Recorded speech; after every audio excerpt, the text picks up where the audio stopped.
So we will give another 5 minutes for people to join. And in the meantime, I will like to keep on talking and telling you about one particular project which will be useful to you, and what are the components, what we have learned till now, and what are the components right now there. See, this is a board you're watching on the screen now.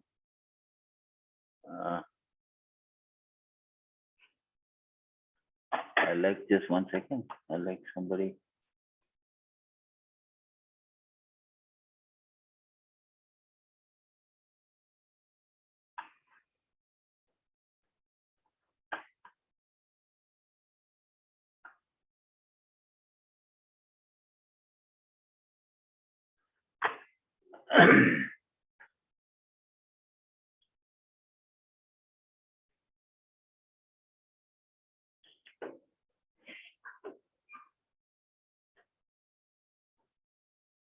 Somebody who has operated Zoom well, can you volunteer? I want you to make a co-host, and you can press the admit button when people are coming inside. Madam, have you used?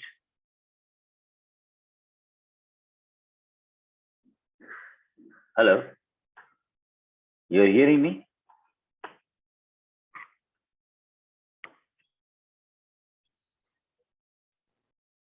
You are audible, sir. Hello? Yeah.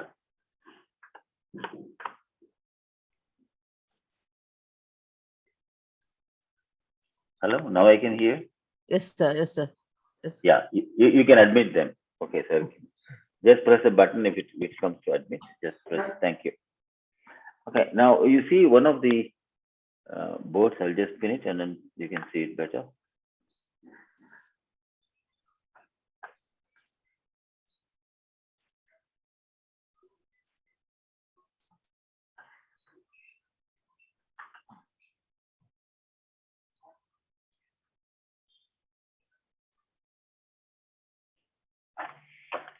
Okay, now this is a particular board till the people are joining. So we'll take another 5 minutes. This is a particular board.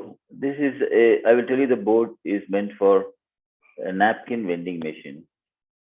And also it is used for water vending machine. Okay. This is the current one of the boards I make. So it's a real live one. So you can see it. I will just write napkin or water vending. Vending, VENDING. So I think you would have seen now quite popular the napkin for the ladies toilets. They put a napkin automatically, sanitary napkin. You put a coin, it will come, or even you can show a particular card, recharge card, or you can also use a Paytm or something, a payment gateway. This is a good example for IoT. I mean, IoT is not only what you dreamt about, only Wi-Fi. This is standalone machine sitting in a toilet or outside of the toilet. Must get you all the features. So I will show you what we learned till now, what is there, and what we are going to learn more. I think that will be more interesting for you to see why you have spent so much time till now, and still why you have to work on those few hours I spent earlier. We have spent together. You have to spend more time understanding them. So this is a particular board, and I show you in the front side now. This is a board. There's a display there, and this is something here which is a NFC reader, uh, contactless NFC reader, the same reader which you can make payment from your cell phone directly by tapping the card or something. With a cell phone, you can make a payment. Not tapping, they tap the card or something on yourself. Automatically, they tap you on the card directly on the machine. No need for your signature. If you pay less than 2,000 rupees the bill now, according to the rule, so you can pay directly. I think you are aware of it. You are paying with a credit card or debit card, 2,000 rupees. So this is a reader for that. There's a display here, And you can connect three motors to this. Here, all the three connectors, three of the DC motors are there. This motor will rotate the napkin and napkin will fall down. Why three are there? There are three racks of napkins, sanitary napkins stored. So when one has, it will rotate this one, or three different type of napkins also they can store at different rates. So you pay that particular rate, and from the particular motor, it will fall down. And here there are three of them. We have the switches connection. You just connect a switch from this two pins. Then automatically, when you press that switch, it will start this motor. Second switch, second motor, third switch, third motor. It's as simple as that. So here you show the card, normal card, whatever you call credit card looks like, and it will automatically debit the amount in the system. And now interesting one, you want to have IoT, add something like this. This is an IoT device. This is a full-fledged GSM device, GPRS device. This has got antenna, and this particular one is the GPRS module. Okay, I mean, you put backside a SIM card. A SIM card inserted, it start working. But you see there is some small component here. Down here, you see where my thumb is there, a small component. Just a minute, I have to admit somebody. Okay. And so this is one component. This is a power supply component. We'll come back. Today we'll talk a little bit about this particular power supply component, a little bit on that. And then you have here, there is a controller, which you call an NFC controller. We will not discuss probably in this till the last moments of webinar if somebody is interested. And this is antenna actually. And there are, actually, if you closely see, there are lines here, just like these lines. So they are NFC antenna design. You can print this also, no need for a PCB. You can print on a piece of paper also. So this is just metal, little bit of metal. It must have a particular inductance. Have you learned what is inductance? சொல்லுங்க Anand. Good evening ma'am. Good evening. Website பார்த்துருந்தேன், இப்பதான் ஆக்சுவலா பார்த்தேன். ஆமா ஆமா. கால் பண்ண சொல்லியிருந்தீங்க. சரி, என்ன அதுதான். அதுக்கு கொஞ்சம் கரெக்ட் பண்ணிருங்க. எது மேடம், அந்த பேப்பர் தானே? ஆமா ஆமா. அதெல்லாம் பண்ணி அனுப்பிச்சிட்டேன் மேடம், வந்துருக்கு மெயில். அதை நான் correction. Okay. Now you can see here this side. This side you see very interesting now. What we have learned about operational amplifier. This particular one is an operational. I'll just put a pen and show you what is it. This is an operational amplifier. What for this operational amplifier is used? This operational amplifier amplifies the current signal. You see, there are three motors, three DC motors, and the motors require about 2 amperes, 1 to 2 amperes current. This is the MOSFETs, three MOSFETs, which can drive the three independent motors. So now you have the MOSFETs that drive this. Three of the MOSFETs will drive the three motors, and you sense all the three, because only one will work motor. Not all three work at the same time. Any one will work. They will all drive through this resistor. This resistor, and this resistor is a current sensing resistor, normal resistor. This will produce a small voltage across, because it will sense the current, how much is flowing through this particular MOSFET. And then this op-amp will amplify it and check whether this current is okay. Because the problem with the MOSFET, we will see today, when you connect it, if the current is more, it will blow up. So we want to limit the current at around 2 to 3 amperes, 2.5, 3 amperes. If more than 3 amperes, the driving circuit must shut down. You cannot remove the MOSFET.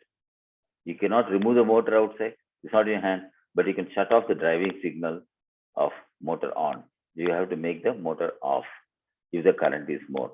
So that is the reason we use a small current sensing resistor and an op-amp, which we learned in the last also, before last also we learned a little bit. And we have here, for example, small thing. This is a transistor, okay, what we learned. Transistor, MOSFETs are heavily used in every board. And you will see here also, you will find transistors, one here, one here, one here. So you will see a lot of them, what I told, are being used in a normal board. And this you cannot buy from outside. If you are an electronic engineer, IoT engineer, you must tell others at least use this component. Because unfortunately today, even electronic engineers don't have the idea of how to use it, and nor the software people. So you are going to be the bridge. So you have to know both basics. That's what we are learning. Now here we have two of the here. This is very interesting. One is a flip flop. Another one is a latch. We will learn probably today if time permits. We will learn today or tomorrow.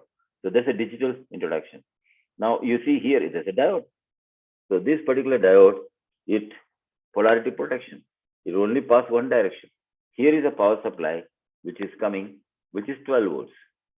Normal motors run at 12 volts. You can also put 24 volts if you want, depending on your design. But this is designed for 12 volts. If you give 12 volts, if you reverse the polarity, nothing should happen. So we are using a diode for that. That is this diode, what we learned already. Now we have two components here, which are regulators, which we'll learn today. Okay, two regulators are there. We'll learn what is a regulator. Then we come here. This is an optocoupler.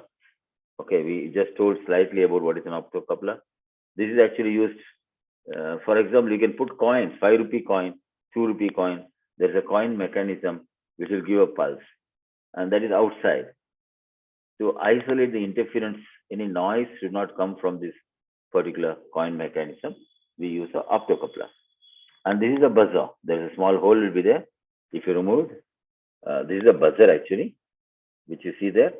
And there's a piezo buzzer. There's a metal plate where you pass a current, vibrate it, it produces sound. Like you see, every is vibration. It gives a vibration, the vibration produces a sound actually. Now this is a display. This is a 2-line 16-character display, which is common. So all of them built inside one here, and you have this connector where your GSM module will go and connect. So now you write the programs for this. This will become an IoT device, and this will become a controller, automatic controller. And it has got a interfaces, GSM, NFC interface, and plus a coin mechanism interface. So this is quite ideal, and this is what we all learn here to design such a one, a part of it at least, or learn how this works, how the components to put together. That is why we are together. So I think this will give you more motivation probably to spend time to learn this, because we have done 3 classes. This is 4th class. So actually 20 classes. We have time. But I think we know already we are learning. We are moving very fast rather, I would say. So let me start today's, I think enough, I think 27 are there. If somebody is not there, I'll put on YouTube. I'll share the recordings and people can see it afterwards, those who missed because of rain or any other reason. So let us continue with the classes, because most of the people are there. Last, I think first started with 170, 180 people, almost 200 people from the board. I know it's going to drop down because most of the people joined for just certificate. Then again, second, we reduced slowly, and now we are in a correct probably 25, 30. That's what I expected beginning itself. So this will be good, and I want you to interact now. So that is more important, because each one has opportunity. If you come to me alone to talk to me, I will charge you. This is the opportunity for you. It's a free session conducting, not because we don't want money, I don't want money, but it's something gives you opportunity for you. Because people always, India, we have a feeling, if it's free, it will have no value. So you charge. I will tell you a big story afterwards regarding this from my own personal experience in 1987, 88, when I made a product first for the Indian market. I came down. I know the similar thing happened, and it was shocking. But I want to try it again, because education, according to me, and especially this line, I want people who are really dedicated will come, not necessarily because they pay money, they get it. I want them to learn, because that's the need of the day today in India. And I think I can help you all, because others have helped me. So I'm passing on what others have taught me. Coming back now, we have interesting, all the premise over. This is very important. Why I'm drawing every time is very important for us to understand. And once you, like cycling, If you learn once, then you will not forget it. Okay. Now I will tell you something funny here. We all learn everything we learn, but I want somebody to explain me. Okay. Now,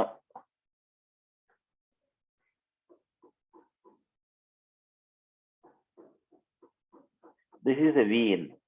I put a resistor here, no resistor, no problem. And here I put, let us say, 100K.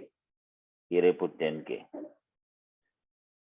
And we all must have learned in the classes or the notebooks, the gain equal to 1 plus, let's make this R2, this R1.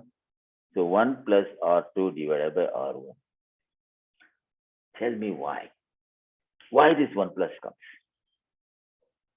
If you understand that, you understood the op-amp. Anyway, we spent a lot of time, last session also for op-amp, because it's very critical, because 90%, 99% people don't understand op-amp, the functionality. So I want you to understand. Anybody can volunteer. I'll wait for time. You want to try it? Don't worry if it's wrong, because unless you make mistakes, you will never learn in your life. This is what my own experience. Go ahead and try. Tell me why it is 1 plus.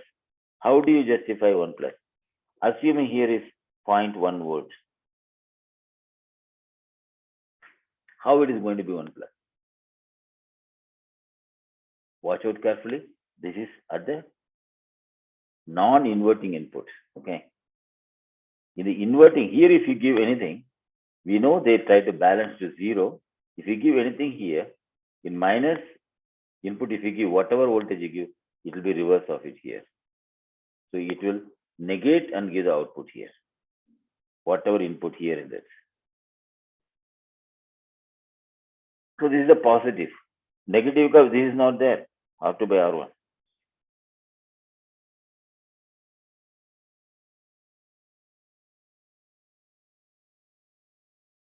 I think nobody wants to give a solution.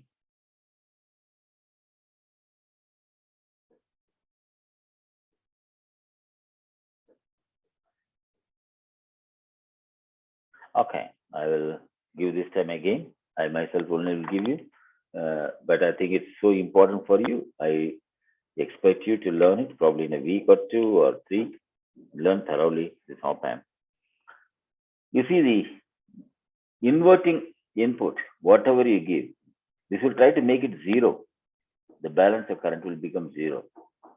So what happens here is I give 0.1 volt, whatever current flows through, he will give a difference here. So he will give automatically the same 0.1 volt. He will give, I mean, give a higher one. He doesn't measure voltage. He will give a high voltage that is limited to this V plus and V minus. What is the supply? So he will try to put higher low, that's all. In between, you have to stabilize it. You have to make it. You have to give the feedback to stabilize it. So here, if you see here, this is actually 1/10 is going there. 10K, 100K and 10K. So 1/10 of what is the current flowing through, only you pass through here because this is down 1/10. If this is 100K and this is one, this will reverse. So 100 by 10, so 1/10 you are passing through. So 1/10 means automatically this flow has to give 10 times of what is the voltage coming here. Then only you'll be able to balance. Okay. So 1/10 of voltage, whatever comes, will go here. And we need 0.1 because this flow is giving 0.1. So I need 0.1 here, otherwise it will not balance it. Same current will not go. So to get here 0.1, I have to give, because here I'm getting only 1/10. Here I'm giving 0.1. For that is inverting, so he will give automatically 0.1. Okay. Now be careful.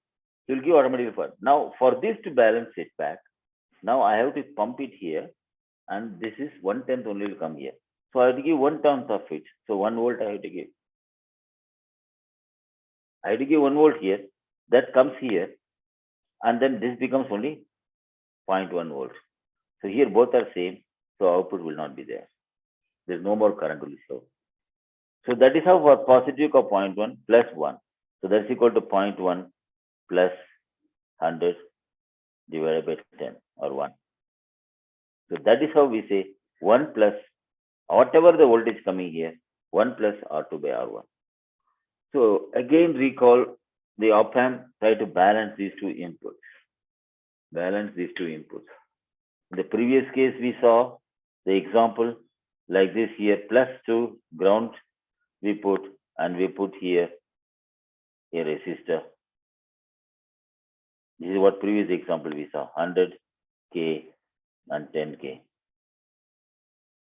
So if it is minus comes 0.1, here will be plus 0.1 because it is 0. Whereas here it is not 0. So here is 0.1. That's the reason 1 plus is coming into picture. You understood? Here is 0. So I have to make this output. So minus 0.1. So he will give an output because this is not 0 anymore. Current is flowing. But the current, whatever I give feedback, 1 turns will come here. So I have to give 1 volt output. Here 0.1 I must equal. So 10 times I require more. So that is how 1 volt becomes here. Whereas here you see, actually because I have here, I have to overcome. So 1 plus, what is the ratio will come. So it is very interesting. I think depending on where you give the input, I think forget a few resistors here there, but try to understand the op amp trying to balance minus and plus. Same current must flow. Then only he will not give more output. So this is very important. So I thought I will cover it today again once again about the op amp. So I think you have understood. Otherwise you read because you will use it. Like I showed you one example today. Otherwise, how will you measure overcurrent? How will you trigger on a overcurrent? You require overcurrent measurement in any of the EV motors, anywhere you use, any place you require overcurrent to measure. Current, how much goes to measure to trip it if it is over. So that you will not be able to do unless you use an op amp. So there is no specific device available to you. So having seen that, let us see the next one which is there, because we are going to close analog soon today and we'll enter into you think it's easy, but I think analog is easier, digital is more complex, and we will learn why I say it is complex.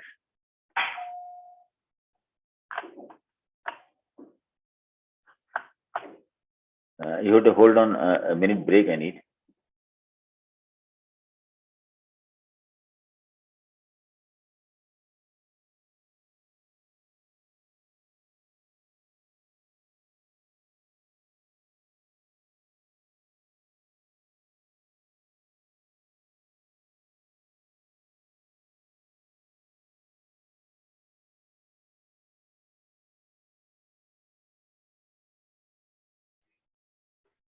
Okay, I'm back again. Yesterday we were seeing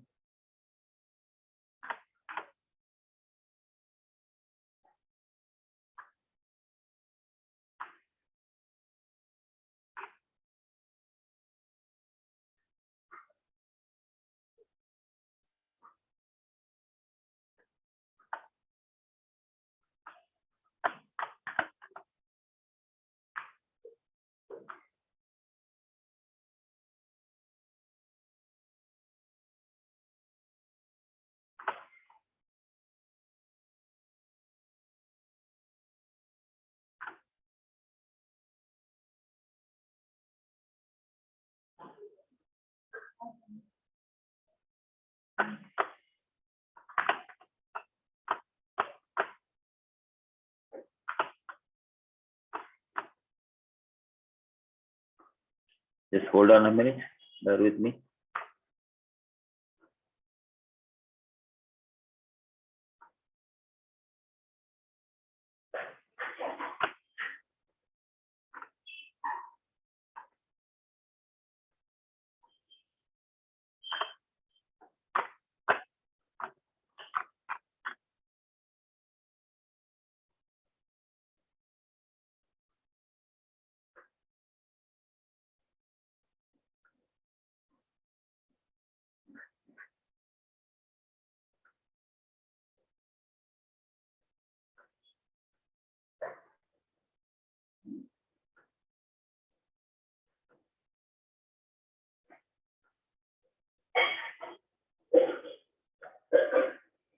Okay, we got what we were talking till now. I got the slides back.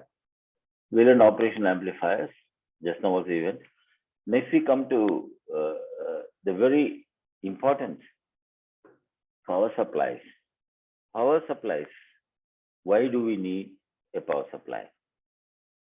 That's very interesting. Why do we need a power supply? The example I showed you today, the board, for example, I told you sanitary napkin vending.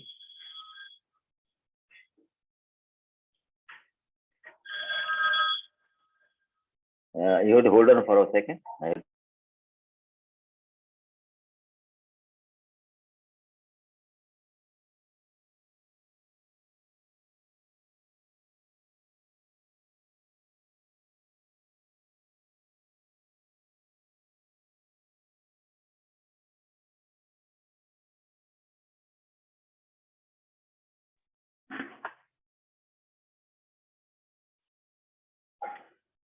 Okay, I'm back again. Sorry for the. Now, power supply. Like I told you, the board, we have a battery, for example, 12 volts. All we use DC is 12 volt DC, 24 volt DC, which is more of a industrial. We also use 48 volts. For example, telephone industry uses 48 volts. And if you use UPS, you use more voltage, 96, even up to 200 volts, you use the input batteries to the UPS. Now, most of the electronic circuit works at 5 volt or rather 3 volts, and the latest ones are still coming up to 1.8 volts. So that is so we look at 3 volts means, now what is a linear power supply? Will go first linear supply. Linear supply is the example also here. I showed you in the board, which I'll show you again. This particular one is what you see here. This is a linear supply. Okay, this has got 3 pins, as you see here. 1, 2, 3. 3 pins are there this side, and there's a metal. Why metal given? So if you can lift it back on the top also, you'll see a metal backside. The reason is metal is given so the heat will dissipate. So I will just not destroy, but I'll show you how it looks in the backside. You can see in the backside is a metal piece. If you Google and see, this particular one is called 7805, which is the oldest, and everybody knows it for ages. This is called a linear voltage regulator. We learned a linear regulator, you know that. We learned a regulator like this to put 12 volts and a Zener. Okay, we learned this. This is the basis of all the regulator. I can get here also from 12 volt, 5 volt if I want. I can get also 3.3 volts. I must know approximate what current this fellow draws. So I can calculate this current, total current. I can calculate what is the resistor required. But this will have limitation because Zener can conduct, like I told you, thumb rule, 10 milliamp to 100 milliampere for the normal Zener, small Zener. But when you go for bigger Zeners, you can get 1 ampere also, but they are more expensive. So you can make this, but you must watch out. Whenever voltage changes, here also current will increase or decrease to maintain this particular voltage correctly. So this is a good design. It will work very well, but people made it easier for you to make other linear regulators like the one I showed you just now is 7805. Let us see how it looks like. This is the most popular. You'll use it, but 70 or 80% of people don't know how to use it. Okay, so very important what I tell you. You see diagram, everything. Many people don't say the practically what you take care of it. So that's what I will teach you now. So here there are 3 pins are there for this. So if you take a package like the way you saw it there mounted, I will draw the same way. There'll be a metal here and 1, 2, 3. So this is called input, and this is called ground, and this is called output. So theoretically, you give the input anywhere up to 15 volts. Okay, 18 volts, I would say. It will work. And then here it can give fixed 5 volts. This is called 7805. You also get 7809. You get 7810. That means 10 volts, 9 volts, 5 volts. The fixed output voltage. But you also get a variable. We'll come back to that next. You can vary with some resistor what should be my output. 3 it must be, 3.5 must be, or 4.1. I can adjust it. The first board I showed you that had also an adjustable. So what So is this the is- use of getting 9 and 10 volt? 5, 3, 1.8 will be used by electronic component. What is the use of getting 9 and 10 volt? Okay, the question is some of the op amps when you drive signals. Okay, if you're 12 volts, you want to stabilize 9 volts plus minus you can give supply. So many of the relays also work with 6 volts. Okay, 5 volts are less now, they are available, but they work 6 volts. So people like your cell phone, I told you 5.5, it requires actually a charger, not 5 exactly. Many cell phones may not charge properly if it is exactly 5. Slightly more is better, actually it charges better. Because anyway, so 9 volts, this used to be 10 volts now, and these are all outdated. Sorry, what I saying is easier for you to use learner. We seldom use it, some of the ones, we use only 5 volts, but also I don't prefer to use it. The reason I will tell you why we don't prefer to use it. You asked excellent question. We I'll have tell you taught, I think, 7805, 7812. 12 we have taught, I think. 1, 2 also there. 7812, 7815. No, Yes, you have many. You have 1215. many. Yes, yes. No, you have so many. You have so many. These are all old versions. They give voltage they put here. Actually, people had some odd values also coming in between before 30, 40 years. You can make them actually when you have. So the one more is there. I think which I always believe. I'll come back to LM317. This is one of the best ones ever produced as a Wow. linear regulator. I will explain just parts now. Why? How to use them? Because you need to use quickly because they are hardly less than 3-4 rupees cost. And I will tell you what some of the limitation, what you will use it, because that is very important for you as a thumb rules to use it. So this metal pack, what you saw, is a 7805. So there are M version, L version, so many are there, okay, depending on the current. Now 05 means 5 volts. So you put here, now input, you put somewhere 5 volts. You see the important things I will tell you. When you put with the power supply design here, you put here input, let us say, I assume 12 volts I'm putting, and the output is 5 volts because I'm using 7805.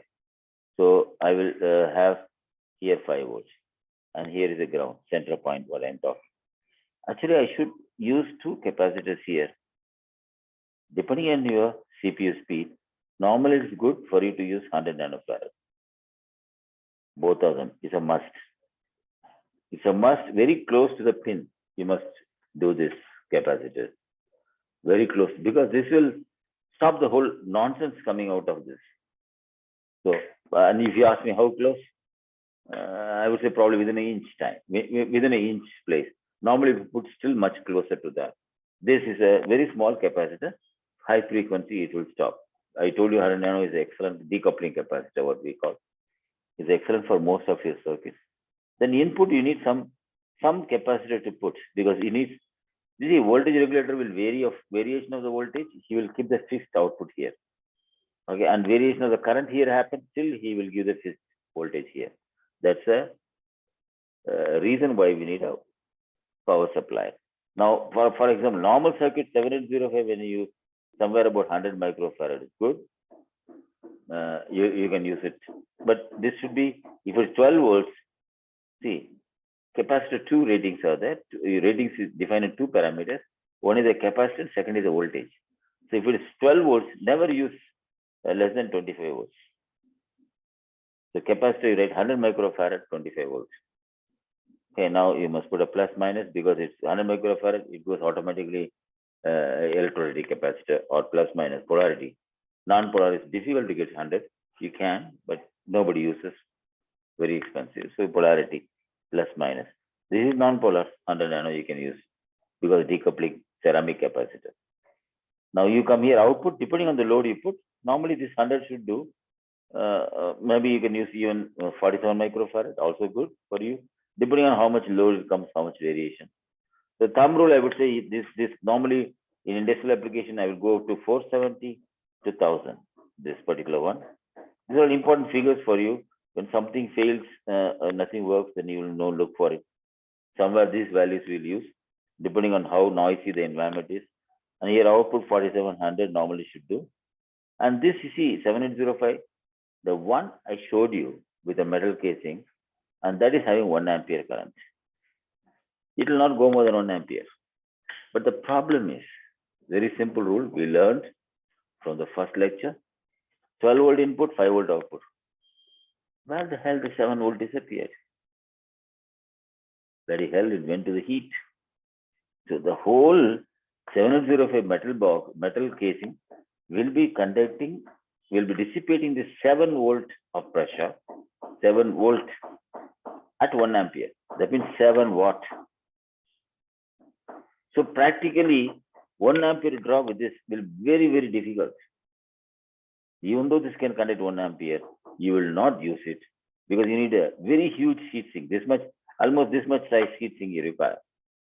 Okay, imagine this much sink of metal, you want to use it, or half of it at least, metal piece with the fins, the heat sink you have to use for this. It is impractical almost. So continuously 1 ampere, you will never use this. You will use different. Because if it is 12 volts, if here is 9 volts, no problem.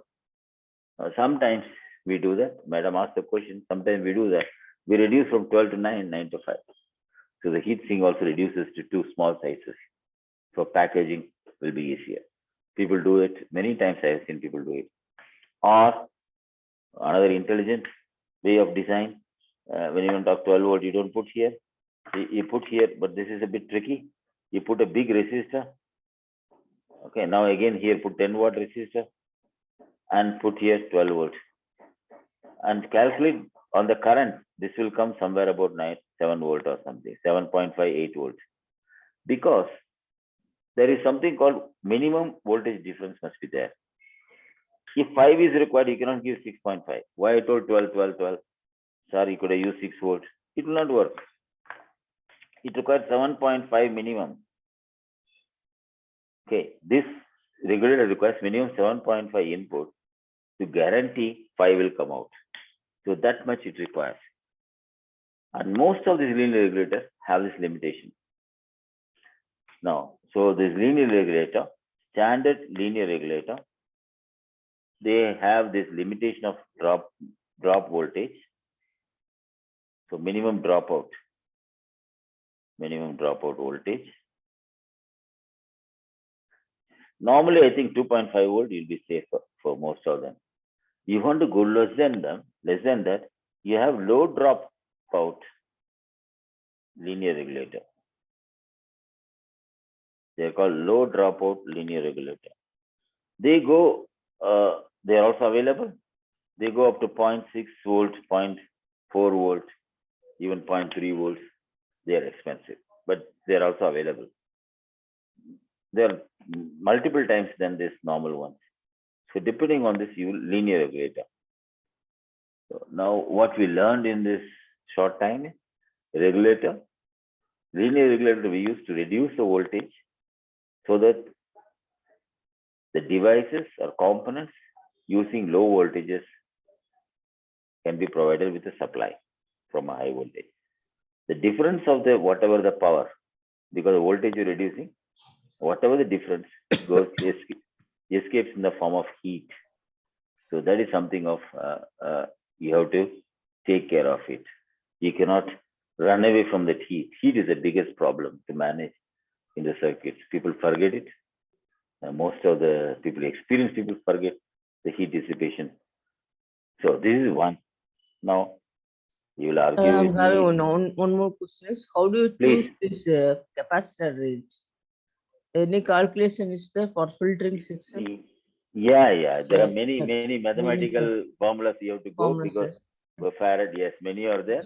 That if you put in here, the people will never learn. Most of them will not learn. actually the di by dt is a rate of charging, rate of discharge also important. Okay. And the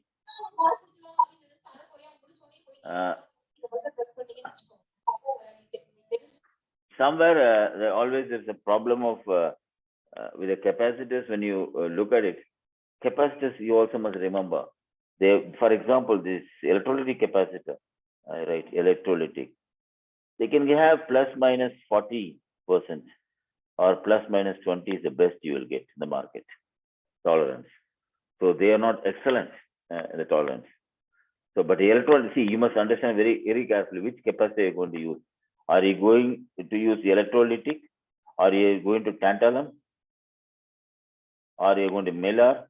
Miller is seldom used, not used nowadays much. Tantalum you are going to use electrolytic, or you are going to a multi-layer ceramic,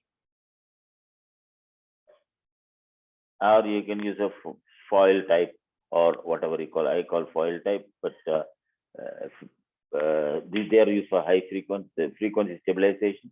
Normally you choose from electrolytic, tantalum, or you come to ceramic. So multi-layer also available, normal ceramic also available. And of course, different types you can go and other, you must read the capacitance, how much is the tolerance, how much is the accuracy first of the farad, and how much time it takes to charge discharge. But what I'm giving, thumb rule in most of the circuits, 90% circuits you use it. If you take 1 ampere output from here, 0.5 ampere, 0.5 ampere required, I will use 1000 microfarad. It will work 90%, 99.9% be no problem you will face. Unless some case you will have 2200 microfarad use. That depends on the again supply of 12 volts. The 12 volt stable is enough or not. Because everything works on some error variation will come. So your system must work with that. That is how why you require all these things. But there are, like I told you, even diodes and all, there are formulas calculation you can make.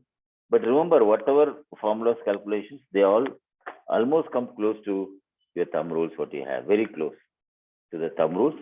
When we consider which application domain we are considering. Okay, we are going to use it mostly on digital side. Power supplies can be used for driving motors, power supply. They are different altogether. What we are talking here, the power supply, linear power supply, we are to use for digital analog circuits, control circuits, IoT circuits. We come back to another one. You have another one, LM1117, which you will find very common, 3.3 volts. They are also 3, but they are small pins actually. This is a packaging. I'm not explaining you the packaging. TO220, if I say, you will not understand. So packaging, you have to go and read what are the different packaging.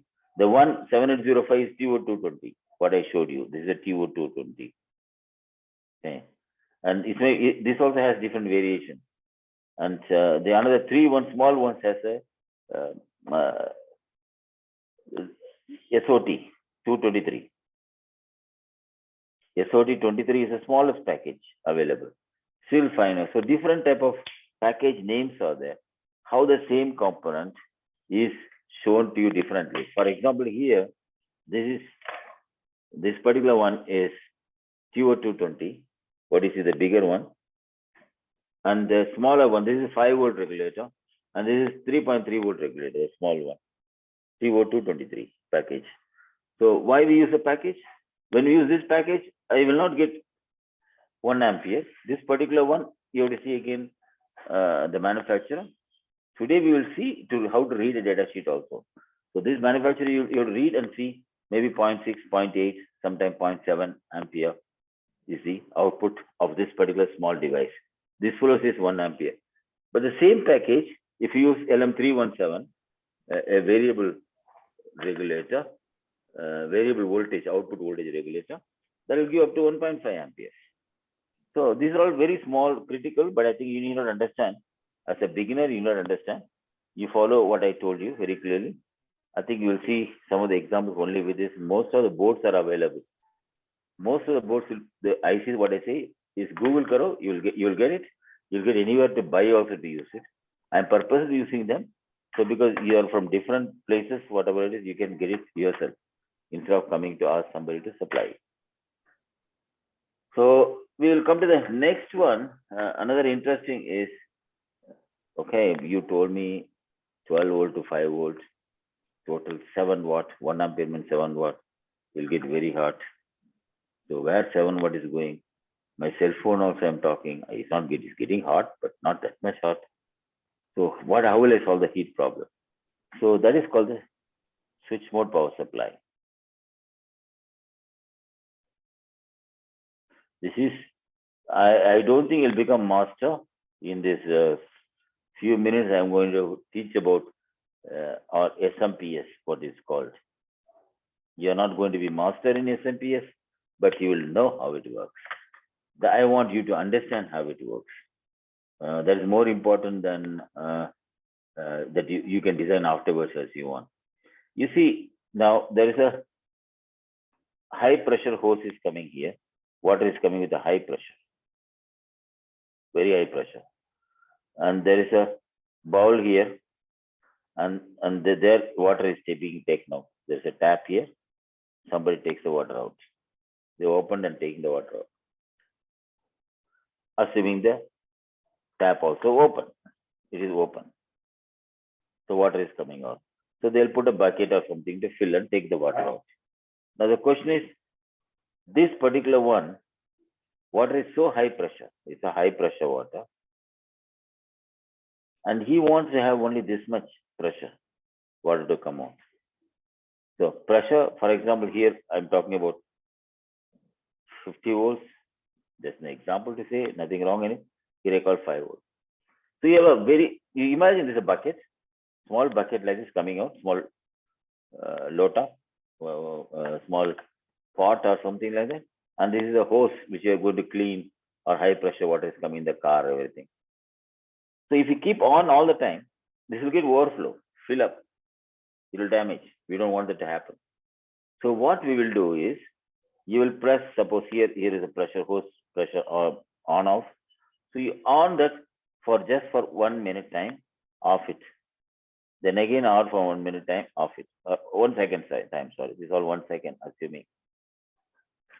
So long it fills here. Once it fills here, up to here it comes. You have to fill up to here. But up to here it comes automatically. You stop the switch. Because by the time you stop the switch, it will fill it up this much. And once it drains slowly, automatically, if it goes up to here only, from here drain, then you will start filling up. So you will not wait for that. So once it goes below this, you will start pumping. Now, this I take it when I take, let us say, 100 milliampere.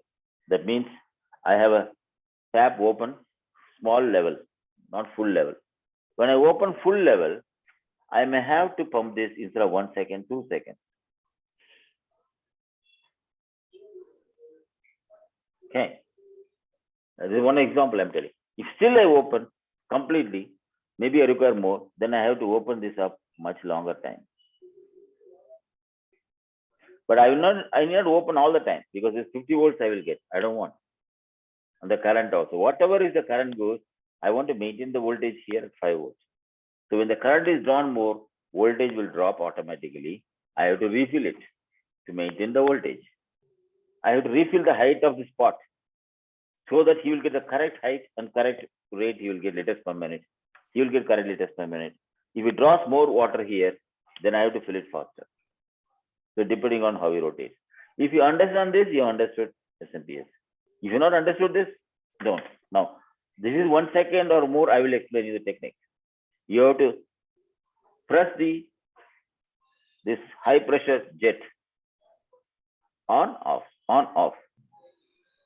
Or how long it is on, how long it is off, you have to vary it. So that 50 volt high pressure also can give you 5 volt output. So, but if you cannot put continuously on here, it will damage everything. So this is the principle of SMPS. Now imagine, I got 50 volt supply here, power supply here. Somehow I have a switching circuit for this. Somehow I have a switching circuit for this, which will automatically turn on and off this, whatever we do, depending on how much this particular voltage level goes.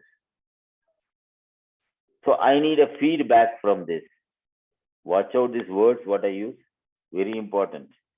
I need a feedback of the level of this, the voltage. Feedback of the voltage, what is the output? The feedback voltage will change based on how much I draw the current. The current voltage will be constant, 5 volts, for example. The height of the pot is same. So it will be same voltage. Not exactly 5, there are slight variation here. Okay, now I drawn 5 volt here. This is 5 volt means this may be 4.9 and this may be 4.8. Okay, this is for you to see, but it could be 4.99 and 4.98 also. Okay, so that depends on the accuracy what you're talking. So this is a 5 volts, but I'm using 50 volts. Just I'm asking a boy to press turn on, turn off, so that I get always he must watch here. Level should not go low, then you pump it more. You press it, open your valve more, so that this flow can take the current. This is the principle of SMPS switch mode power supply. What he is switching? He is switching the input current. How much input is current is flowing? He is controlling. If you control this On-off controller. It's like on-off controllers. No, don't mix the word, madam. Please wait for a while. It's not necessarily on-off. That's why I told you how it is done. I will tell you afterwards. Okay. So for you, just now imagining just on-off. It's not necessarily on-off. There are frequency control and there are PWM control. We'll come back to that. The two type of controls are used. We'll come back to that, PWM, and there are many are there. I mean, the way they use, if you read the SMPS, for example, you can also do this AC. AC to DC also you can do it with the same high voltage DC generated and how the DC is giving.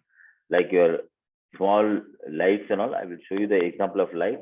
AC 220 volts directly with the transformer, you can convert the DC 220 volts, and then you use a similar principle of a MOSFET to switch MOSFET or transistor. And that's where the transistor MOSFET come into picture to switch this. And madam told time, it's not necessarily time, it can be different things also. It can be frequency, it can be the time where it shows the pulse width modulation. Frequency constant, pulse width is changing. There are many techniques people use it, but the idea is simple. You have to only conduct the water, supply so much water, that level, if error is coming down. That's all we have to look. The error is happening, from the feedback will show error is coming, then this will make it faster, or more water to come out, or less water to come out. What technique he's using to open valve, we'll see. There are many techniques. So this is the basic principle of SMPS. Have you understood this? The water hose and small pot here and the water drawn. You have to dream and imagine. You dream and imagine. Very easy. If you're in a garage, think you are in a garage, the water hose is there, a bucket is there, put in a bucket, keep a bucket on the top of a stool, and then put a wall there to take output, and as a boy to take output as he wants. Whether he takes continuously, whether it takes short time, still you will see the level of water is height is same in the bucket. By your hose, you close, open and on and off you close. This is exactly what is done in the switch mode power supply.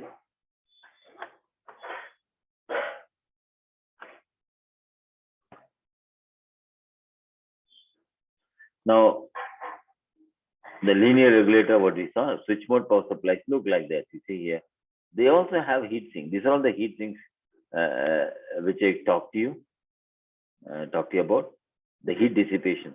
See, the heat sink here is shown. I would guess, I mean, I don't know exactly, but I would guess somewhere about 3-4 watts it can dissipate at the normal room conditions. See, the question is, we told how much dissipation depending on the relative. If you're in desert, it will not conduct more than 2 watts because outside temperature is so high. So what I'm talking about, if the ambient temperature is around 30 degrees, 32 degrees, then it can go up to even 6 watts, 7 watts. Because it's more important is the temperature of the joint here. This should reach more than 70, 80 and above 90, you'll have a problem. They can withstand 120 normally or 130. This all we'll see in data sheet. Okay. How to read a data sheet is a must for all of you. Whether you are an electronic engineer, whether you are IoT, whatever software guy, you must read the data sheet. because that's what the specifications are given. If you don't read it, you will make a lot of mistakes. And remember, every manufacturer has slight variation. When you buy the 7805 regulator IC from National, or you buy some other guy, it's going to be different. So you have to be careful to read them. Don't assume the number means some standard automatically. So here you see, very interesting, he is here. He gives a switch mode power supply. One of the highest, here he comes here and he shows which, with a transistor, he puts automatically. And there is a inductor. Normally use a diode, an inductor. This is a bit too much if you understand only this is a fast rectification diode. And this is an inductor, then a capacitor, and you have the load coming out. So principle you want to know, it's a bit complex. So we'll come back to, this is AC. We'll come back to normal switch mode power supply, which are used by step down regulator, what we call, instead of switch mode power supply. They also follow the same thing. Instead of going to the AC side, let us learn the DC side, because you'll be mostly using on the DC side. AC side to learn, you must learn a little bit more. We will see when the time permits, we will teach. So I'll go to some of the, one of the example with the DC side, how to use it.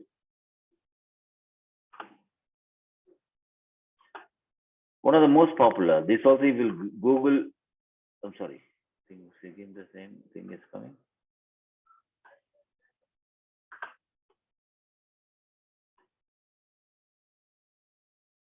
Hi. Are you getting the correct one or I?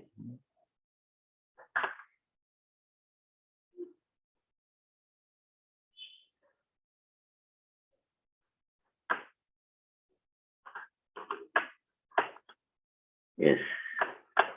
This is a data sheet. Now you see this particular one, which is most popular, is LM2596. You just Google also LM2596. You'll find a lot of information. You'll find boards available in India, starting from 40, 50 rupees, 60 rupees, whatever maybe. So this is step down switching regulator. Okay, and step down switching regulator. This is how the data sheet. I think you're seeing the data sheet. There are different packaging he's giving. Let me we'll spend the 10-15 minutes time for the data sheet to read, because we have to read a lot of data sheets. This is simplest data sheet to read a power supply device rather than microcontrollers and other ICs and all. The normal structure will be the same. The order presented will differ from manufacturer to manufacturer, because it's a big business actually. The documentation is a big business. Many of the BEs educated, MTech, all working for documentation business, for the manufacturer to write the document. And 90% documents are poor. When you read it, you'll understand. Very, very badly written. But that's a good business actually for employment opportunity, a document writer. So you must know what is coming in document and what you will read. This is step down regulator. See, like description is very simple written there. Is a monolithic integrated circuit, whatever it is, you have to read this. I'm reading this because first time I think I want to teach you how to read through. So just go there, I will read through. See, there is something called reading across the line page. Somebody taught me in my school time, I still remember. Somebody taught me how to read across a page. You have to capture, you have to probably, you see LM2596, it can go up to 3 ampere load. I just will tell you. So 3 ampere is the output. Okay. It can give you. When I come back here, it uses 150 kilohertz for switching. So it is using some signal to switch the on off. I told you the jet, water jet, and that is 150 kilohertz. Okay. Now why 150 kilohertz? So 75 kilohertz also you get some of them. LM2576, for example, that gives you 75 kilohertz. You get 150 kilohertz. You get some devices 300 kilohertz, some devices with 500 kilohertz, and many of the latest devices with 1 megahertz and 2 megahertz. So we'll see that also the frequency used for switching is very, very important factor also comes, we'll see the size especially matters. The higher the frequency you may use for switching, your size of the valve will be small, or size of the component, the switching regulator will be small. But there will be another problem. I don't know whether you know about music octaves. You know, katta solluvaanga. I mean, Tamil. I mean, if you see music, you sing in a different levels actually. Okay. If you know music, you'll understand. If you don't understand, don't worry about it. Different singers have different pitch. I think. Okay, we'll use the word pitch. But same way here also, you have different frequencies will work the resonance actually. The resonance are important. So you have to design you have to take the frequency which your circuit with the resonance should not come. Then will be problem. So we'll come back to that afterwards. Now you see, next one we see TO220 package. Okay, this is a TO220 package. It is all TO220, but you see they call TV suffix here. Here they call TV suffix. Here they call T suffix. Case 314D. This is 314B. This may change from each guy, manufacturer, this whole specification. You have to be careful. So we learned few things here. This is 3 ampere adjustable. 150 kilohertz it works. Then we come to know different packages are available. And it gives you guaranteed plus minus 4% tolerance on output voltages. So if I want to design on 5 volts, he will give 4% tolerance on that. And he will give 150 kilohertz, may not be 150 kilohertz, it may vary plus minus 15%. And he says again, the shutdown, you can shut down the output power. You don't want output, you can shut down. A switch also he provides. That consumption also is given. That's not very important for you to see right now. This is important here. Adjustable. This is the introduction part we are reading, not the full data sheet. Introduction part. Adjustable voltage rate 1.23 to 37 volts, which means the output can be selected, not 5 volts, like we saw in the case of 7805. Here, output can be varied to from 1.23 to 37 volts. So input should be more than output, otherwise it will not come anyway. This is another one. They are called step up. If you want to use it, this is written there very clearly. Step down. There are regulators available which are step up. So from 5 volts, you can generate even 12 volts. We will not see this right now in this case because you require only very rarely. That will take on the people who are interested. Now we come back to here. So this is the same thing given here, TTL shutdown. So you have to read all these things, come back. So here there is a small package also given here. This package is D square pack. We call D2 pack. This is D2 pack. Mostly I use D2 pack. Current will be less D2 pack, almost slightly less than that. Now you see this is the, I think I know it is going to be difficult for you. I know it, but unfortunately you have to eat pavaka also. You have to love it. It's healthy for you. So eat that bitter gourd. So this is the input coming. So now you see they have put 100 microfarad. Switching regulator, because they use small jets, inject for a short time, you don't require a very huge capacitor. You can go with small capacitor compared to the normal linear regulators. So you have 100 microfarad inside, so voltage will be controlled. The capacitor will hold. He'll store the power and give a little back. If this varies so much, he will hold a little bit. Little bit means what? He'll give for microsecond, not more than that. This particular one will give less than a microsecond. Okay, this particular one only a few microseconds he can give 100 microfarad when you see here with 12 volts. Now come back to here. This is the output. See, this is a fast switching diode. 1N5822. Fast, high frequency diodes. See, the question is when this fellow, what it does. Very interesting to see there are inside is a MOSFET or a switch. We will see that switch down the figure. So their output is coming. It goes to the inductor. Inductor will give the energy during the off time. I told you, you got a spray with your gun, with your spray gun. You press on, off, on, off. So off connect and stabilize करने के लिए the inductor is important. Otherwise, you will not get that. That's the reason inductor diode. The current will either flow here this direction or this direction. Interesting is what I say is the current Actually, diode, if you put it goes this way, you think, but actually I told you electrons flow opposite of the direction. So either here or here the electrons flow. So when this is shuts off electron flow, the earth will give the ground will give the electrons to here. So that's how this inductor is getting off time also. And then you get a continuous here. This particular capacitor is important. This is a capacitor stabilizes the particular whatever. You see, you spray sometimes, suddenly you don't spray. So it will get automatically, the level will be maintained. You got a bigger pot, it gets maintained automatically. So something like that.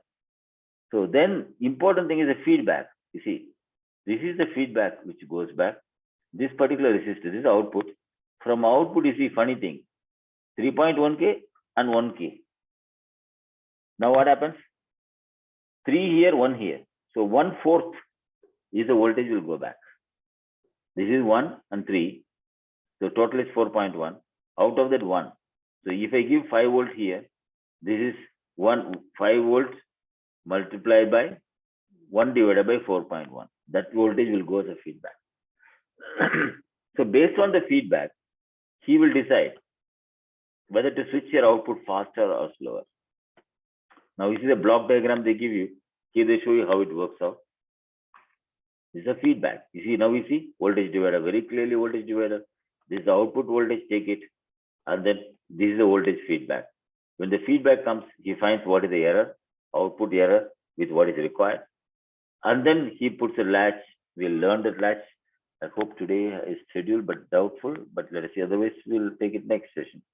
And then you have a transistor to switch here. You see, it looks like a transistor. Normally, they use all MOSFET. So this is a Darlington pair. I think you have to learn this how it's drawn. And there is a current limit because more than 3 amperes, if the output goes, he must shut off automatically. Protection must be there. That's a feature of this particular device. So here is the current.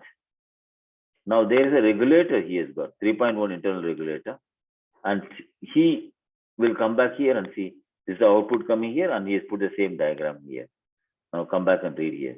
So he gives here maximum supply voltage 45 volts. See here, input can go up to 45 volts, and output we saw already 37 volts. Right? This is a maximum ratings. Be careful. You're not supposed to use it. It will blow afterwards. So they give you a lot of other parameters. Okay. Now come back. I think you must read all of them. We will not. We will take long time to read the whole details. You read and come back and ask questions next time. Temperature is important. You see here, 150 degrees is the maximum junction temperature, and 200 degrees. That's what I told you. 100 tak chalega, 70, 80 is safest temperature you can use maximum in the most of the devices. So here it says the lead soldering temperature when you do soldering 10 seconds for 260. Soldering you do it. Otherwise only 150 is absolute maximum, it will blow up, he says. Now come back to here. Operating supply voltage is 4.5 to 40. So you have to give minimum 4.5, maximum 40 you can go. Now you see operating conditions, you will get system parameters or electrical characteristics. There will be electrical characteristics, switching characteristics like this depending on the component you are studying. Electrical characteristics, you will see very clearly here. Reference voltage, there will be one feedback voltage. Reference voltage will be 1.267 or 1.28. They will have inside Zener. So whatever voltage you give, he will give this much voltage. With that reference only the feedback is compared. The feedback is compared with the reference, then only he can give what is the frequency output required. Now oscillator frequency, he gives 165 oscillator frequency. See, I not taught you, I think I have to taught you, I have to teach you now. We will not go through all now. I think one important thing you have to learn at this stage is what Madam asked also, is about how to pump it. Okay, there is something of what you call VFD use, variable frequency drive, what do you call, which means you can rotate the motor at different speeds. Normally they are used for DC or AC motors also, you can use them. Variable frequency drives. When you use frequency drives, so it's either, you see this way I turn off on, I turn off on like this, or I turn off on like this. This way also water can be changed. How much water goes through can be changed. Second one is what I showed you.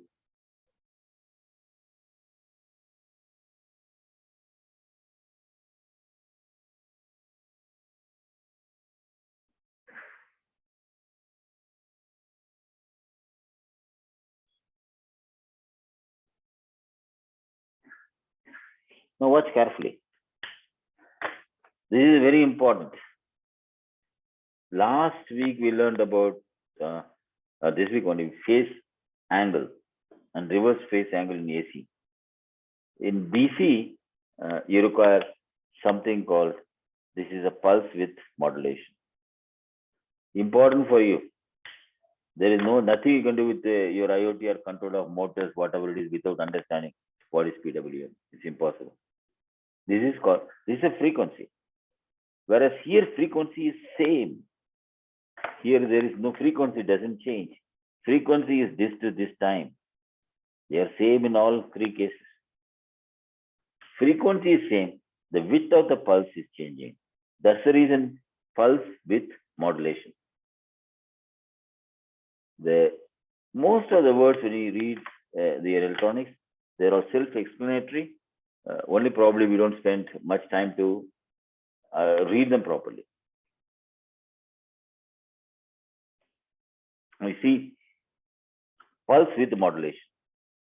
So this is how 150 kilohertz, he will adjust the pulse width. If I give like this, then it will give only less current output to maintain at 5 volts, less current. If more, suppose this is 0.5 ampere, if it goes more, he will see the error. He will increase this width automatically. Then output will start increasing. Once it comes level, he will stop. He will start reducing. He will start increasing, he will start reducing. So it's a continuous process. That's how he adjusts frequency, keeping it safe. So when we talk about 150 kilohertz, this is 150 kilohertz. I mean, 150 kilohertz, you convert into what is the period? 1 divided by 150. That is a time in second. 1000 divided by 150 millisecond. This is how the SMPS work. This particular one we saw. This particular one we saw. This is how it works. Now let us see so PWM is pulse width modulation, not only for SMPS, motor speed control. Any motor speed control is used, PWM. This is what is used everywhere. When you want EV vehicles also, you have to use PWM to speed control. And they give good variation of speed control here. And sometimes you both of them, frequency as well as PWM. Some of the SMPS, they use both of them. So frequency also they vary, PWM also they do. Now frequency I already told you, 75 kilohertz, 75 kilohertz available also. You can go still less also. Problem is 75 kilohertz. Now imagine a pipe is there and he is pressing like this, or pressing very fast, very slow he's pressing. So you can imagine automatically how the water level will be maintained. It will not be very even. The faster you go, it will be more even. You can control much better. The slower you go, there will be variation will be more, the water coming out. That's common sense. That's how it works also here. So 150 kilohertz you saw, and you have 300 kilohertz. Then you have 500 kilohertz. Most of the ones they are used. Then you have 1 megahertz, 4 megahertz now. Most of the small ones are used at 4 megahertz.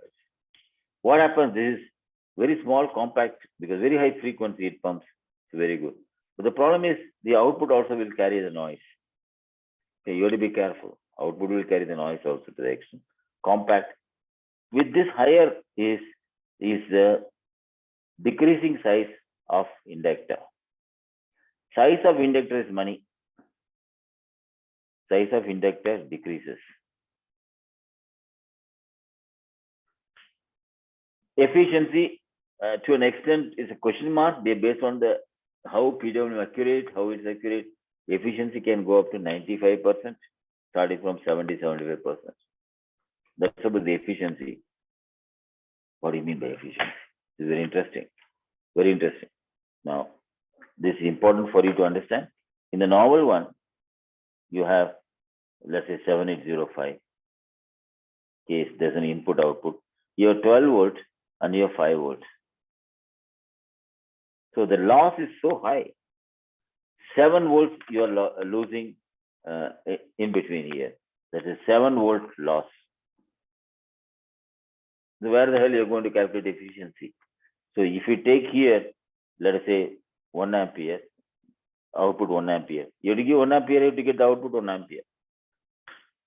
So efficiency is very low because you are giving 12 watt input, you're getting only 5 watt output. So it's that's called linear. Now when you come to LM2596, for example, and this is a switch mode power supply, switch mode, step down. So you made 12 volt dega output and you're taking 5 volts. Now we are talking efficiency, let us assume efficiency of 80%. Depending on the design, you can achieve higher. So 80% achieve efficiency, which happens actually 12 to 5 volts means I'm using 80% of whatever current comes here. So here, let's assume here efficiency will be, let us say 100%. Okay, easy calculation. Then you come down. If 100% efficiency, here I take 1 ampere, I require 5 watt. So here I require not 1 ampere. Because 5 watt I require, 12 volt I have. So 12 volt divided by 5. Sorry, 5 divided by 12. I'm sorry. 5 volt is the output. 12 volts the input. This much ampere only I require. See, 1 ampere output, but I'm getting much less I have to give input. If it is 10 volts, I have to give only half of it. I mean, half ampere I will take input. Output I'll give 1 ampere. Because efficiency is 100%. Which is 80% slightly more. So imagine this now. You won't get heat at all. Very less heat compared to in this case. But you have to pay money here for the inductor, money, and the switching diode. Switching diode also expensive. So switching diode is expensive. Then you have the inductor coil. And the device also slightly expensive, but you save on the heat. But you must watch out carefully. Here there will be trail of this frequency what you are switching. For example, this flow 150 kilohertz we talked. So you will have the noise carrying on 150 kilohertz backside. So you must be careful not to use any frequency. For example, I had problems using on satellite antenna to transmit data to satellite. So which is using 149 kilohertz. Some of the satellites use 149 kilohertz. When I use this regulator 150, so I had terrible problems which we cannot explain why. This comes to the last moment of design, everything over. So then we come back to basics of books and understand, no, I should have used a different frequency altogether. I could not use 300 kilohertz also. Then I switch back to 1.2 megahertz. Everything works well. So these are all very detailed when you want to go and work on it. But I think normal your cases, these two will do the job. And I prefer you always use when the higher current is required this. Less current, use this. If you need only 100 milliamperes, 200 milliamperes, use this. Cheapest and best. Heat will not come that much. But if you need 1 ampere, 2 ampere, 3 ampere, go for this.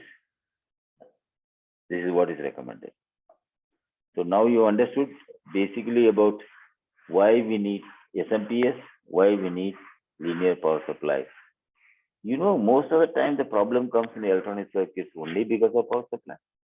Almost 80-90% of the time. If the power supply is the only problem, it's like a food. The good food you eat, you'll be healthy. The good food you eat, you'll be happy and work strong. Same way the power supply also must be strong.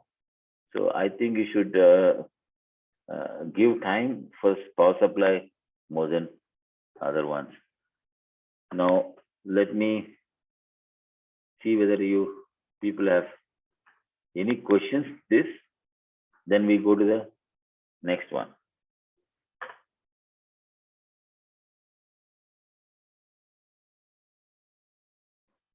I want your feedback because we are going to close down for the time being on the analog, and we are going to enter the digital. Once we finish with digital, we come to protocols a little bit. Then we have to, I think probably next week Monday, I will send it out. A small kits you can purchase yourself and do. We have to learn programming.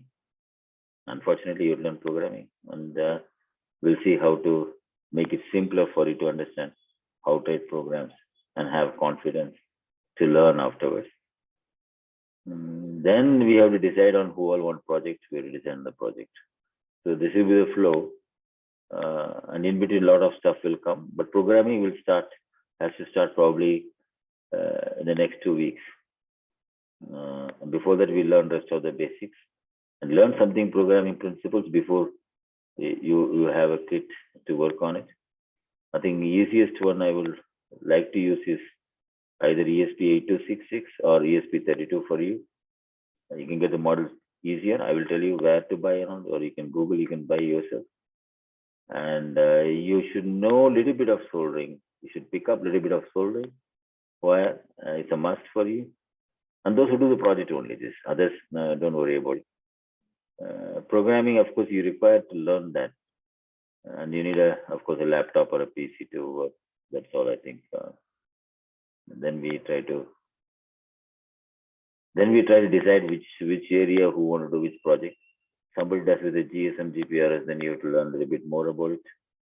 Only with the Wi-Fi, somebody has to learn more about it. Let us see the analog part. We learned transistor. I think probably I'll spend a few minutes before I close. I will summarize that for you first.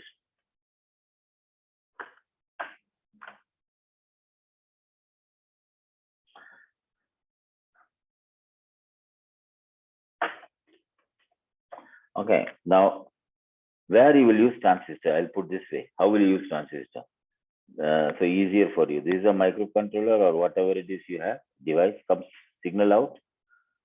So normally a transistor, you will use, let's say, different purposes. How will you use it? I will explain.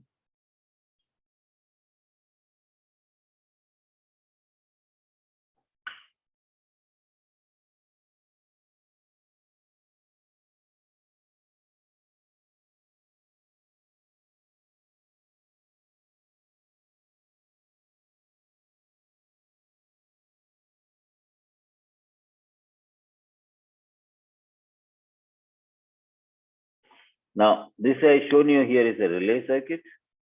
You have a relay, whatever relay. Let us assume here is 12-volt relay. You want to use it. And this gives you microcontroller maybe 3.3 volt or 3 volts, or let us assume, or 5 volt, doesn't matter. We'll be using mostly 3 volts. You can also use 5 volts. There's no problem at all. There's not much difference there. And you need a base resistor. So normally a transistor, when you use 3 volts here, for example, you will use a 10K here and 10K here, good enough. Or you want to use here higher one, 22K, no problem. You need a base resistor. If you don't have base resistor, also will work sometimes, but not all the time. We'll see that when you connect it. Here, in this transistor will give higher current. So, for example, if you use 2 and 2 to 2 transistor, good enough. I think this can give to almost 800 milliamperes current, depending on which package, which manufacturer you take it. And normally, most of the relays coil will be able to conduct with this 200 milliamperes, 150 milliamperes. Relay works at 12 volts or 24 volts, no problem. You put here. Here you put a diode, a normal diode. So this is a small 1 ampere diode you can use. I'll just put a 1 ampere silicon diode. We'll see the numbers and all will come. This is one example of a transistor, which is NPN. When this goes high, it will conduct current here. This will conduct current, so relay will turn on. We use this flyback diode to protect when the relay turns off. When this power is turned off, here it will, because of the coil, it will generate, the voltage here will be higher than this. So the voltage can go up to, simple with this transistor also, you can go up to 70, 80 volts, you can go, depending on the coil. So it will not withstand this transistor, so you put a diode back. So 12 volt become 12.0001 volt for the short time period. So that is how you protect the transistor. Now this is a NPN configuration which you will use. I think if you have understood this, I'll give different configuration you use normally with the NPN. Okay, which you will be using now or regularly you'll be using. I want to turn on a light. I want to turn on a light. Or even sometimes LED cannot be driven with this. You see, for example, I want a 1 ampere, 1 watt LED, 2 watt LED, RGB LED, how you want to put it. Yes, you can put the LED here. Now, LED current you cannot put here. You have to put a resistor here. Coil is different. So don't think relay coil doesn't require any resistor because it limits itself. Coil is inductance, you say induced resistance. So it already has a resistance. So don't worry about that. But here LED doesn't have resistance. So you have to put a resistance. So if you put 12 volt here, you need a LED here. Then you have to put a resistor here. So you have to calculate the resistor. Okay, depending on the how much current it will go through. Now LED will have a voltage drop across the drop. I told you diode has 0.6 volts. Not necessarily, it's a thumb rule, 0.6 volts. Now LEDs will have different voltage depending on the color. It's another funny thing. Okay, it will have 3 volts if it is close to 3 volts, not exactly 3 volts, close to 3 volts. If you're going for blue light, 2.5, 3 volts it can come. White light also similar to that, close to that light, the value. Whereas when you go to red light, it's a bit less, 1.2 something it will come. So depending on the color also, the drop will change. So if we give, I assume here is about, let us say 2 volts drop. Let's say I assume green light or something like that. So I assume 2 volts. It's not necessarily accurately, I'm not talking, because when you read, you'll get confused when I tell you accurately. You have to thumb rules I'm giving, it will work with 2 volts. The 2 volts use it, 12 volts here, 2 volts drop here. So 10 volts will be here. So I have to conduct 10 volts and how much current I require. So I know 10 volt I have to dissipate here. Now I know this also will have 0.7, 0.8 volt. 1 volt I take it, thumb rule. So 9 volt I have to drop here total.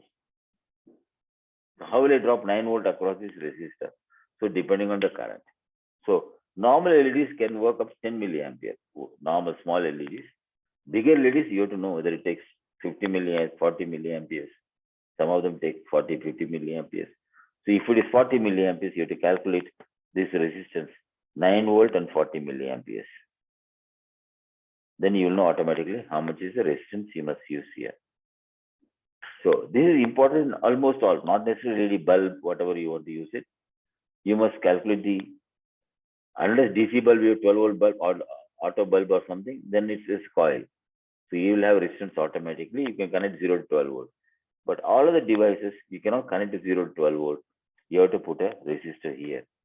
This base resistor we are limiting because base current to limit. So I'm giving thumb rule of 10K. Why is 10K, sir? Will 4.7K work? Yes, it will work 4.7K. 1K will work, yes. But I want to put 100 ohm, can I put? You can use, but it's idiotic. No need to draw so much current here. Anyway, current has to somewhere go and dissipate. So now there is something of tolerance of resistances, currents in CMOS and TTL. I think this all we'll talk later on with the digital circuits. Then you will understand slightly the variation is there. So what I'm telling is to cover everything. For example, if a TTL, it normally starts with 4.7K and 2.2K TTL will do. And if it is going to CMOS, normally it jumps straight away to 22K, 33K, 47K. Because CMOS always takes less current. So always resistance will be slightly different.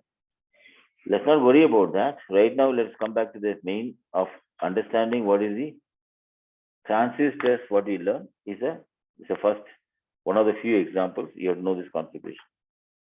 Yes, sir. But what about PNP configuration? We'll use the same thing. I want to use a MOSFET. What will happen? I will use a lot of MOSFETs. So in most of the circuits, so how will I use a MOSFET for that? So MOSFET is same. I want to use a MOSFET. Let's say for LED. So I put LED and resistor. Resistor I can put on the beginning or top, no top or bottom, no problem. Resistor I can put before diode or after diode. There's no problem at all. So 12 volts MOSFET. So I want to go do a, this MOSFET is like your transistor, NPN transistor. You draw the symbol like this and put here gate. Don't worry about the symbols. Don't worry. I don't care about it. It's like a transistor. Then I draw a symbol. Remember it is a transistor. Okay, now this is a ground. Now interesting here is, this is CPU. Now you don't require a resistor here, but you require a resistor to ground. Normally use a 10K, safest value.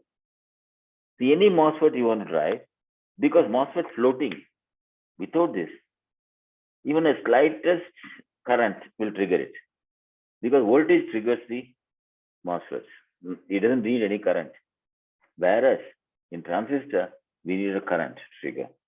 0.6 volts drop will be there, but the current will go. Because we remember we learned this curve in the transistor gain curve. So it needs some current to flow through base to emitter before it. But this flow requires only a voltage. Now, most of the MOSFETs have a protective diode here built inside. This is inside the MOSFET itself. Don't worry, we'll come back to that. But it will not help us. It will not help us if I use this. You understood? If I use a coil here, will it help me? This diode? No, will not help. So if I use a coil here, still I have to use this. I have to use this, or I told you first day itself, I think instead of this, I can use this. But this will be expensive. This is expensive. And this is cheaper. So try to use only cheaper diodes. Diode 4007. Now I give some numbers to you. 1N 4007, which is a normal 1 ampere diode. So small diodes are called 4148, 1N it is. Okay. So now this is how a MOSFET configuration in NPN. So N MOSFET it is, how it is used. Now let us see PNP, how will I use, what I will do. So one of the example I told you, same example I'll use. I'll have GSM module power supply, because easier for you to understand. Any power supply, Wi-Fi module or whatever module, some module you're having, any module you're having, you want to turn on the power. So you will put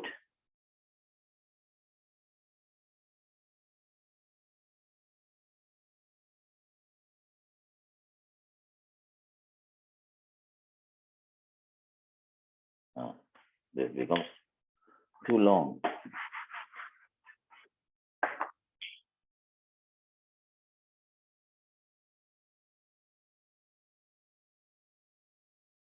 This will be difficult for you, I know that, but if you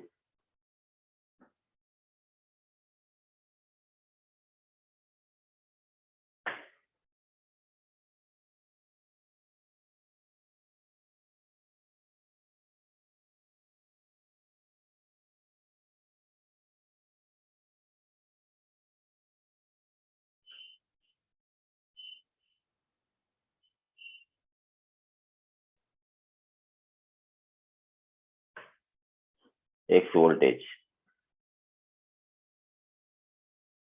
this will be some load, because it will be floating actually. So you give some load to conduct some few milliampere. I would even say 1K is enough for the normal value. Now you see, this is a PNP. What will happen here is, when I make it high here, this becomes high, current draws. So this will try to pull. This will try to become 0. When this is high here, on signal, if it gives, this, the transistor will switch here. So you try to pull current here. When you try to current pull here, he will try to pull current here. When you try to pull current here, current will flow here. Main current will flow. So the voltage will come. So here we use a NPN, and here we use a PNP. This configuration you will see most of the time you will use it. Most of the time in any IoT you will use it to turn on from digitally on to off a power supply. So this is a good example. So you will turn on and turn off this power supply. This can be 5 volt, this can be whatever. This is a device, what requires device per supply, whatever device supply.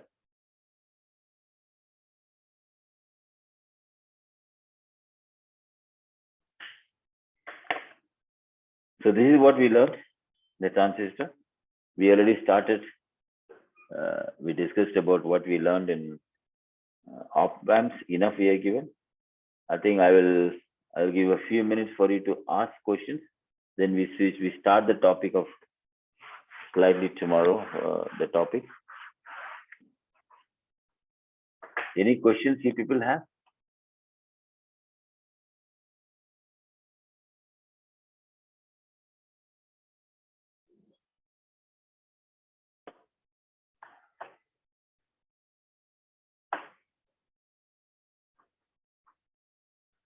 Okay. Example, you are from the GSM model, you are going to switch on and off the supply. No, This is no. just, No, that also you can do, but any compute, any power supply you can turn off, okay. any of the modules. So you will not turn off from the GSM module, you will turn off some other. Okay. Then GSM output you connect like this and put that module there. Okay. So source will be either from microcontroller or from GSM, whatever maybe. But GSM module cannot directly control anything, excepting a few models. It doesn't have an input-output device. Okay, the GSM module has got only communication module.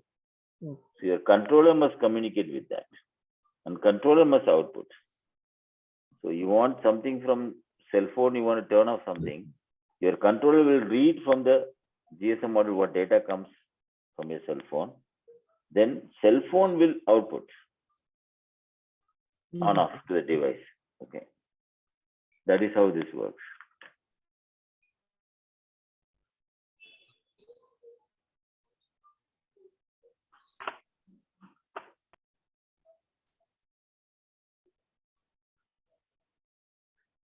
Students, do you have any questions? Participants? Participants, do you have any questions? Everybody is Saturday tired, so I will not take much time. I'll complete in another 5-10 minutes. We'll start the next one as usual. So you will prepare if you want to study on it. So we will go to the digital, some of the digital circuits, quite good ones to easy to understand. You must have read all of them. I think.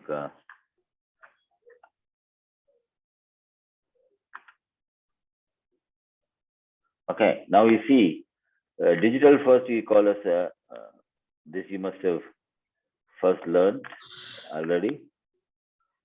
This is a AND or exclusive OR. Okay, I think if you don't know, you can understand. AND means both are high, then becomes high.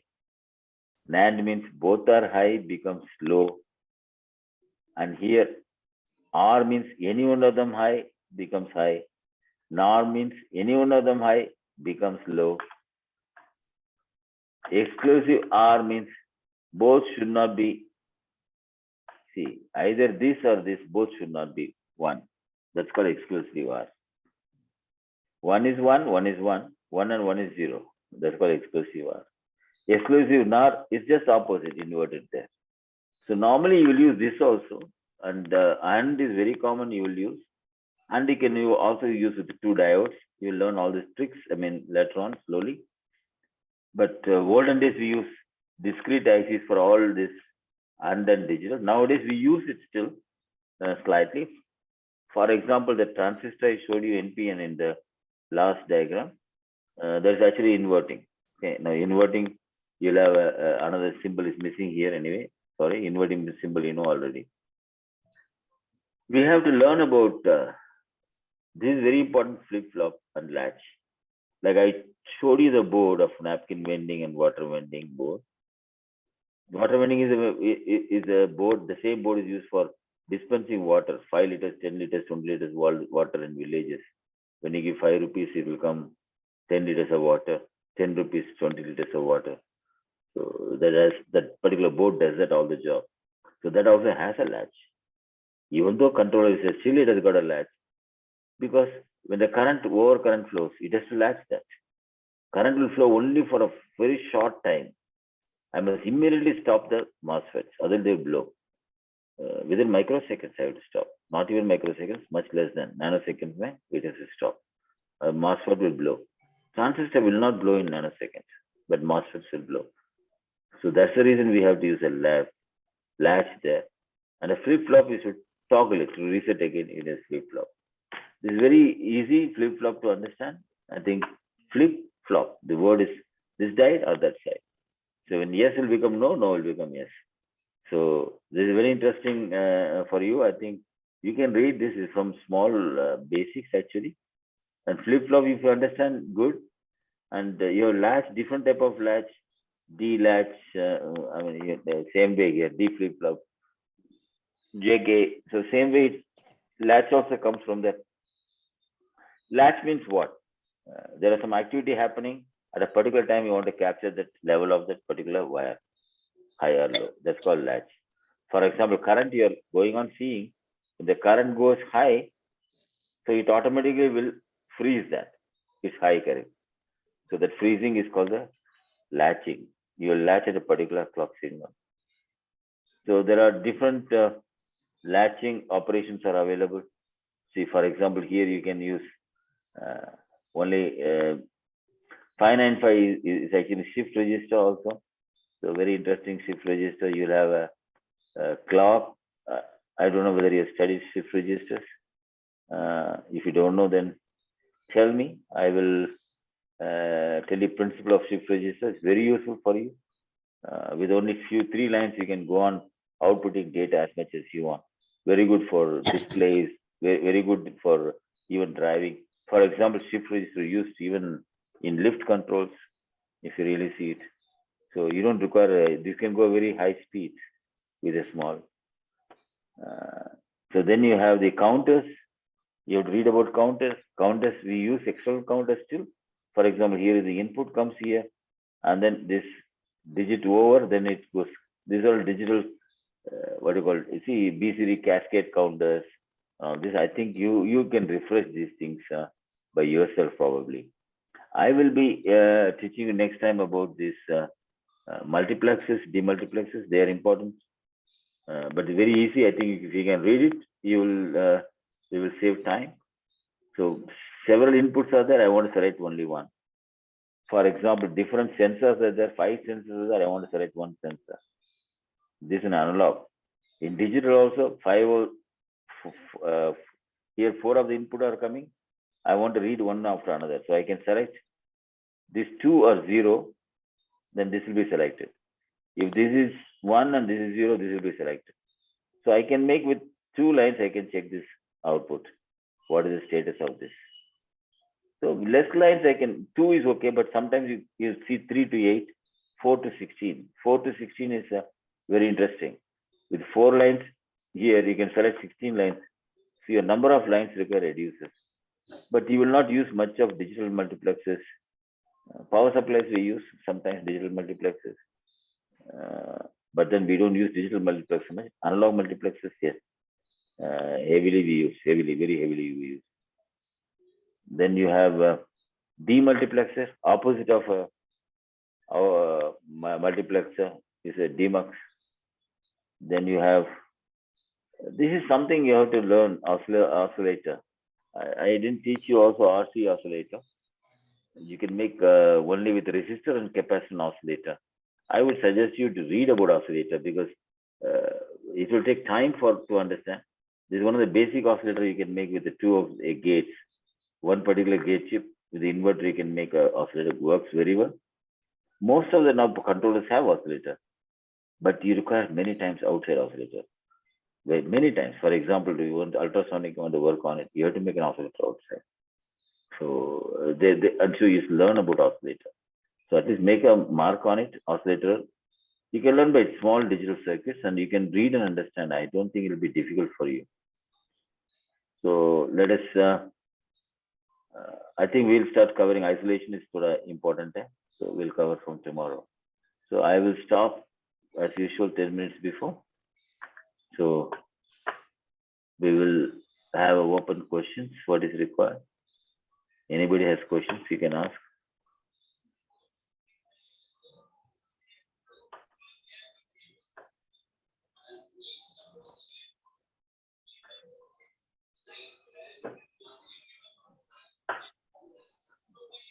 Please go ahead, ask questions and give me a feedback.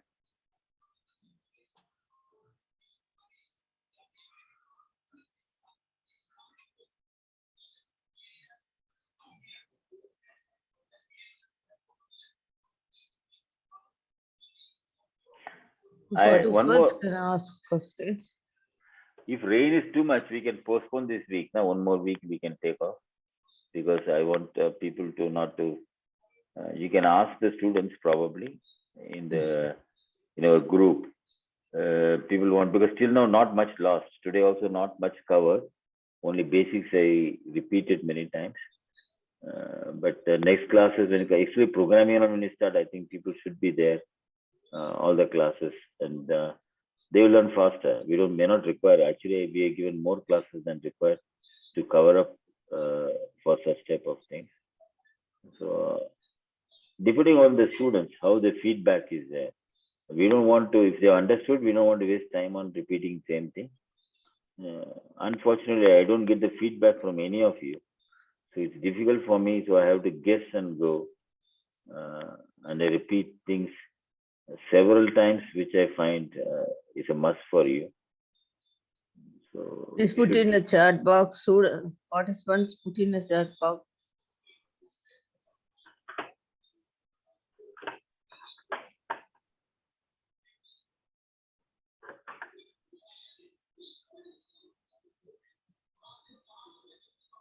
Yes, I will explain shift registers to you. You return next to I will explain shift registers. Very important. Some book to go to what is being taught to non-electronics guy. No problem. The electronics now because this team takes everybody equal. I think there should be enough because the electronics guys, I don't think they know. Sorry for the people who are electronic guys, but I think it doesn't make much difference because you will be able to understand it. That's not a problem. It takes very less time. Anyone, no problem. Anyone, you put in your feedback, I will decide. If required, then I will. If not, if you don't know basics at all, I'll explain it separately. May not be in this because I want you to, because you're also spending your time, valuable time. I want you to get benefited from this. Some book. Okay. This is, I think you concept book. Very difficult to go through books. Most of the books don't explain properly. I sent some of the videos to you to see for only one video series I sent.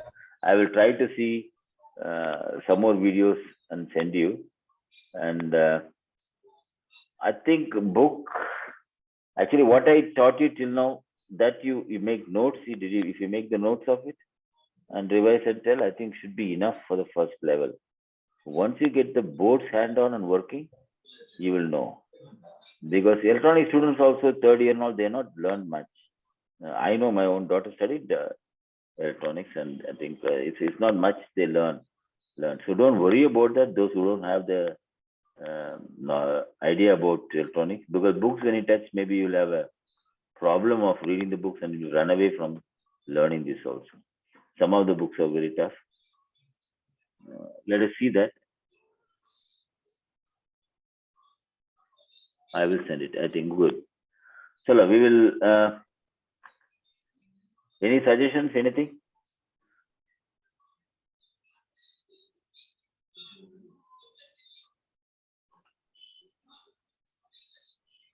Participants, you can give your feedback.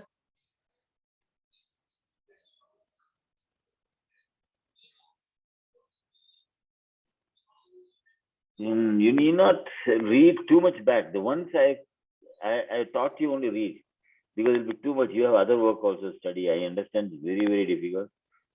I also studied like you guys, so I know very difficult to spend so much time on only this, because it's so you study transistor, like to resistor, capacitor. You may not understand much. Keep on reading. Read 10 times, maybe you'll get through. And once you start working, you will get. That's how to learn. There is no way people are mugged up. Otherwise, who have passed also 1 or 2 classes, they must have had courses they must have taken. I mean, 1 or 2 subjects. And that's not much actually. So what I teach you on those headings only you read. Resistor, capacitor, inductance, diodes, And then transistors, two types I told you. MOSFET slightly different, okay, otherwise not much different. And slightly about op-amp you read also. Because I try to explain more than what the book states to you. And digital, what I told you now, counters and all, not very much important. Shift register is good, so I'll explain the shift register concept. And we'll come back to latch, I will explain a little bit tomorrow also. Not tomorrow, we'll decide the class. I think probably we'll skip tomorrow because heavy rains, madam told. So we'll have it next week. There's no problem. We'll manage it. Next Saturday we can have it better probably. And the madam will decide and will intimate you in the group. Okay, I think if nothing is there, we can, if you all agree, we can close it.